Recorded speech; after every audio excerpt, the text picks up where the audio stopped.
Hello, and thank you so much for tuning into A Voice for All. I am your host, Jamila Gamble, and if this is your first time tuning into A Voice for All, we are so happy to have you. Keep in mind, it is the only show on Rogers TV that promotes disability awareness. If at any point you want to get in touch with me, you can find me on Twitter at MissJamPCCS or on the Jam fan page, facebook.com/MissJamGamble. So, on today's episode, which we're almost at the end of season 4, we have a dynamic husband and wife duo. I love your hairstyle, by the way. Thank you. So I usually like to introduce my guests, but I'm going to turn the tables. How about you guys introduce yourself? Okay. Who wants to go first? Oh, it's Ladies so first. kind. Ladies first. Well, my name is Sue Bassett, and I am co-founder of Opening Hearts, which we're going to talk about today. Yes. And I have a few things I do on the side as well. I'm also a motivational speaker. I talk about our journey with our daughter. You look like a motivational Do I? speaker. Okay, Yeah. okay. You have that motivational look. Okay, good. I feel upbeat and hopeful. Oh, good. Awesome. And my name is Randy Bassett, husband of the team here, and we started Opening Hearts about 3 years ago, and that's about it. I'm always curious though when, and I'm sure some of the viewers are too, when people start organizations that revolve around people with disabilities, what is the reasoning behind it? What triggered Opening Hearts? Do you want to speak to that? Sure. The main trigger behind Opening Hearts was recognizing there's so many challenges for raising a child with special needs, and we want to be part of that movement to create awareness. And Opening Hearts specifically, though, the name came from the fact that when my daughter was 15 days old, she had open heart surgery. Oh, wow. And at 16 days of age, when her chest was still open, we actually saw her heart beating in her chest. They couldn't close her chest after surgery. So that imagery stuck with us, and we realized too when we gave talks in the community down the road that when we told our story, that a lot of times the whole room, whether it be 4 people or 400 people, would quiet right down and listen, and whatever message we needed to deliver would slide in really nicely. So we knew that our tagline is opening minds through opening hearts. Now, if you don't mind me asking, what caused your daughter to have open heart surgery in the first place? Well, she was born with a syndrome called DeGeorge syndrome, and part of that, they said to us, there's a heart defect that's linked to that, and we were kind of in denial at the time, and we were like, no, they're all wrong, but they weren't wrong. And then they said she needs to go for open heart surgery, and that's where that kind of stemmed from. Now, I've never heard of that syndrome before. Very quickly, can you just describe to me what it? Well, there's a whole lot of things that go with DeGeorge syndrome, which I say to people when I do talks in the community, right, is a lot of people say, well, I know what DeGeorge syndrome is, but every child is unique, of course. Absolutely. And, each child looks different with DeGeorge syndrome. But it's about 1 in 4,000 live births is sort of the percentage. And for her, she was hit hard medically. So her immune system's very low, which caused her to be in hospital about 1.5 years. Wow. Her first 1.5 years of life was pretty much in hospital. And there's, developmental delays, and then the heart condition, and she has chronic lung disease and bronchitis, so a few different things. And yet still you guys look so strong and upbeat, and you're a motivational speaker, so bravo for even pushing along and educating people. So your daughter is the reasoning behind Opening Hearts. What does Opening Hearts do for the community? Well, we started with Opening Hearts because we wanted to create awareness of the challenges, like I mentioned before, but we also wanted to create some unique programs that weren't being run in our community. And for instance, one of our projects is SIP shops, where we support the siblings of children with special needs.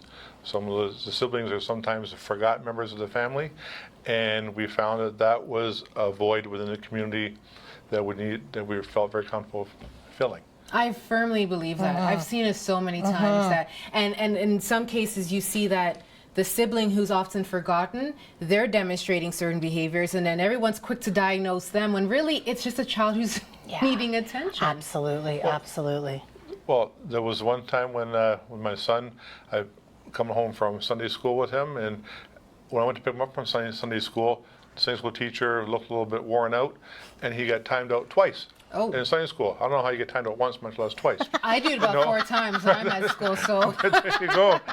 But driving home with him, you realize he was some stuff had gone on, And what came of that, what he was stressed out about was he was concerned that Triva, our daughter, was going to die.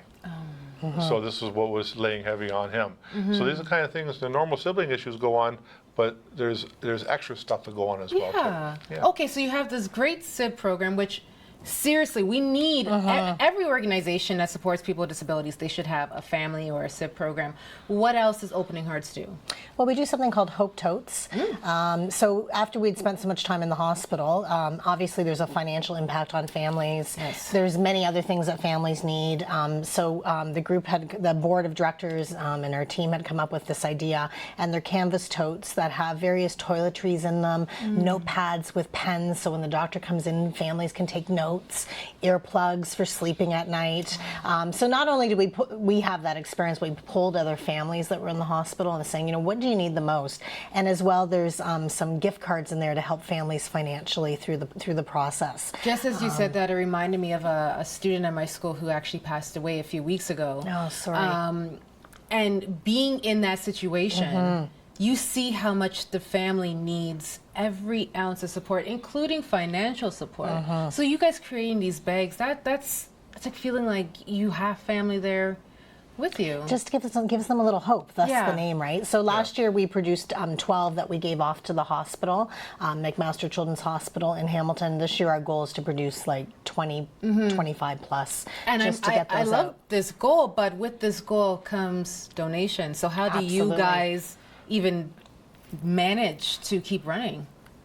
Well, we're fortunate enough the first couple of years we ran a dinner dance evening that was well received in the community, and we were able to raise enough money to run both projects, as well as I'd say about 8% of it goes towards the project, and our 20% just goes to normal administrative type of costs, right? Have to do, but we have no paid members. We have nobody who's paid. It's all volunteer run. We're very careful of that.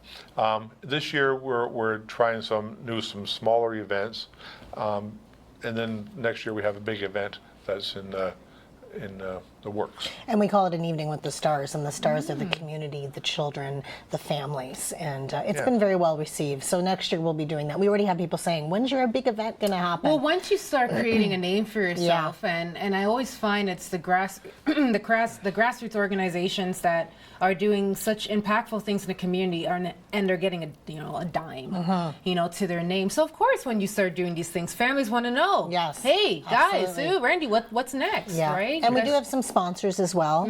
So if you go on our webpage, there's some sponsors there, but we're always looking for new sponsors and new donors. So we're always open to that. So how is your daughter? Is she able to interpret the impacts of what you guys are doing? I'm not sure. She's been the face of Opening Hearts for a bit. Now, mind you, Opening Hearts is a community organization more than it is a family organization or a Triva organization. But she's been the face behind it. But I'm not really sure she's as aware. My son is for sure. Yes. He's 12 years old now. There's times when we get a little tired, a little bit worn out, and it's him that says, "You gotta keep going, Dad." I know. Right? He just told me the other day love the same thing. He says, "You gotta keep," and we obviously we are gonna keep going there, but he's the one that pushes because he sees the value in what we're doing. I can only imagine what he's going to be like when he's older, because I've seen so many siblings who have a younger sibling with a disability, and they grow up to be these extraordinary children because they're watching you, they're watching their sibling, they're involved in the community. It's making such a world of a difference in their lives. So with 2 minutes left, what's up and coming with Opening Hearts, and what can we as a community do to support you guys? I think as SIB shops, we'd like to grow. So we've got a good group of children, large group in Hamilton. We've really grown with that. We'd like to continue to grow that, even outside of Hamilton. Yes. We would love to do that. So if anybody's interested in, working together with us, we'd love to hear from them to expand this into other areas in Ontario, for sure. Yeah, and growing our volunteer base as well too. Yes. We need facilitators and people to, in between SIB shops, to contact families and do all the background stuff as well too. So looking at volunteers, people to help out with donations. Because one thing we do is SIB shops is actually an organization that is run like worldwide. It's almost like a franchise that we brought into this area, but we're one of the few, or in fact the only one I know of, we don't charge anything. We don't, most zip shops around the world charge anywhere from $5 to $20. We feel we don't want even a $5 tab to keep a family from coming out. Right. Wow. So we look for donations and contributions to help the families keep on coming out. And even donations to the Hope Totes. So we're always Yes. looking for donations. Yes. So any kind of donations or anything, feel free to reach out to us, and we're open. As always, it's always these organizations that are small in numbers but mighty in impact that require the most help. So their information is at the bottom of the screen. If you know that there is in some way that you could support them, please do. We need, well, not we, I feel like I'm a part of the family now. They need donations. They need support. They need you to go out there and spread their name. This is why we have a Voice for All, is to promote organizations like Opening Hearts. And we thank you for the work that you're doing. I'm sure the families out in the community thank you for what you're doing. And your daughter, I'm sure if she was able to interpret what is going on, I'm sure she can. But if she was to cognitively interpret what's going on, she would be extremely proud with you guys. So after the break, we are not done just yet in A Voice for All. Make sure you stay tuned, stay connected, and we will see you right after the commercial break.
Welcome back to A Voice for All. I'm your host, Jamila Gamble. Don't forget to get in touch with me on Twitter at MissJamPCCS and on Facebook, facebook.com/MissJamGamble.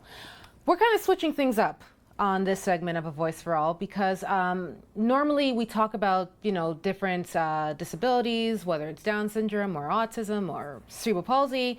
But when this next guest got in touch with me, at first I questioned what the relevance was. And only until I did my own research did I realize we really do need to talk about this. So my upcoming guest right now is Serena Thompson, not Williams. She may look a little bit like Williams, but she is not. And she is here to talk about sickle cell. There is a ton of misconceptions about sickle cell, especially how one may look. And looking at Miss Thompson over here, you don't look like you have sickle cell.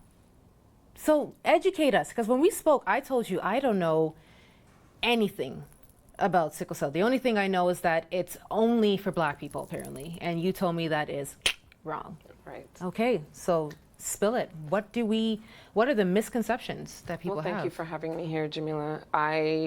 One of the main misconceptions, as you said, that people think it's just a Black person's disease. Mm-hmm.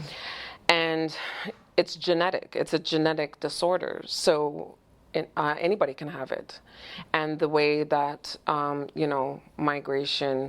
migration to Toronto and to just Canada itself has been happening the past couple of decades.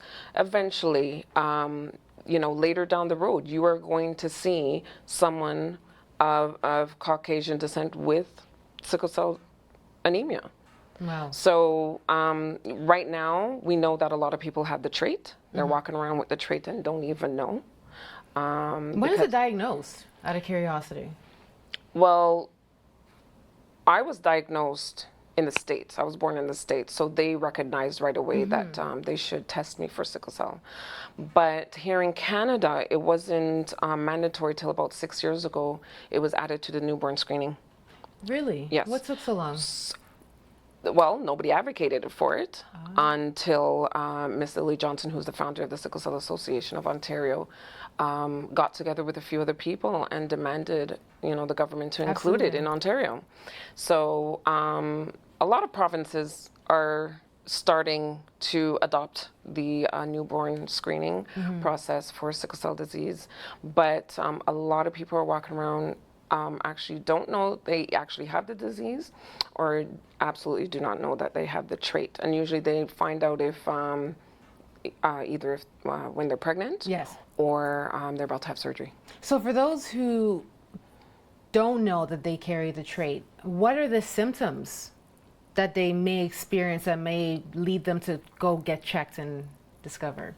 Well, I've heard a lot of people with the trait saying they did experience like minor aches and pains in their legs, in their joints.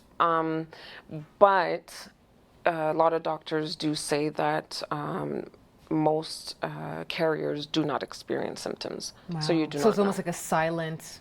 Yeah, because it's just half of the gene Yes. that they have, right? It's not symptomatic like having sickle cell disease itself. That Okay. because I'm like with growing up, my sister, we all thought that she didn't have the trait at all. We always thought she was normal until she was pregnant with her daughter, and I think she tried to check her medical records and it said she had the trait. So we didn't even know for those 18 years that she had the trait. I thought I was the only one with the disease, and that's it. So with you having it, what has your journey been these past couple years? These past couple of years, or all my life? You choose. Well, all my life it's been challenging, but when I was younger, I knew I was sick all the time. I was always in sick kids. I was always at sick kids. So I already knew if I was sick, I'm in sick kids. As a teenager, it was more like to me, it was just getting in the way because I'm trying to go to school. I'm trying to be in Extracurricular things. Yeah. Social. I was limited Socially. a lot, socially, physically, with all the, the sports that I wanted to play. I was very limited, and then, you're just trying to be in high school with your Yeah. friends, but then you're absent all the time. You're in the Right. hospital all the time, and then you have to Right. explain why your eyes are yellow and all that stuff. So that was hard during high school. College was even harder because, if Well, you're if paying for that too. you're paying, and not a lot of support was in the educational system back then, and so if I failed a class because I was stressed out and end up in the hospital for the last 2-3 weeks before the exam or during exams, I failed. That was it. That was it. So when no we support. when we spoke, you were highlighting some of the physical traits that happen to people who have sickle cell that kind of debilitates them. Because at first I always thought it was just an illness. I didn't realize that joints and things played a role. How does that manifest? Well, the blood, our hemoglobin, doesn't carry the oxygen long enough to reach our organs and every part of our body. So it releases it too early. And when it does that, that's when the blood turns into a sickle shape. And it turns hard and rigid and sticky. So that's when it clogs up, say, in the joints and blocks circulation. That causes the crisis pain, which is called sickle cell crisis. And that can happen anytime. And then on top of that, a normal person's hemoglobin level is about 100 to 120. And someone like me, I'm just under 80. So, but that's my normal. So Yes. if a doctor's taking, blood tests and realize, oh my goodness, her hemoglobin count is only 80s or 75, I remember my family doctor called me up on the weekend, frantic. And I said, oh, no, I'm okay. That's normal for me. I'm functioning just fine. Obviously, if it drops, something is wrong. Either I have an infection or, dehydrated. And so that's the one thing we always make sure we're hydrated, always drink a lot of fluids. So instead of just being at home and advocating for yourself, you are with the Sickle Cell Association of, is Canada? Ontario. Ontario. Yes. Tell me the work that they're doing for the community. Well, they started out in 1981, and Miss Lily Johnson was one of the founders, and she's still around today in the office at 93 years strong. And so what we do, it's mainly education and awareness. Cool. And so we do conduct seminars, conferences.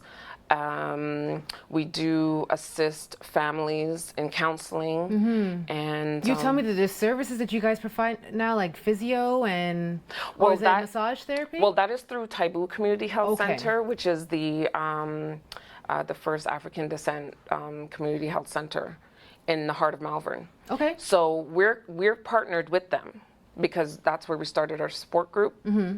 Our support group for adults, and but now they're starting to add more services at Taibu, where it is absolutely beneficial because I'm able to go for chiropractor, because I think a lot of us have lower back pain, so we're going to see the chiropractor there, and then the kinesiologist just started a couple of months ago, and I think they just got a massage therapist finally. So on top of those services, I'm assuming you guys need donations to keep those things. Oh, definitely. Going. Well, Taibu's funded by the government, but Sickle Cell Association is not. Okay. We're solely, As always the we're case. running solely on just, public donations. The community That pitching always in and seems helping. to be the case. I don't get it. I will never understand it. Organizations that are helping, directly helping Yes. people. We're directly and in you the guys are community. like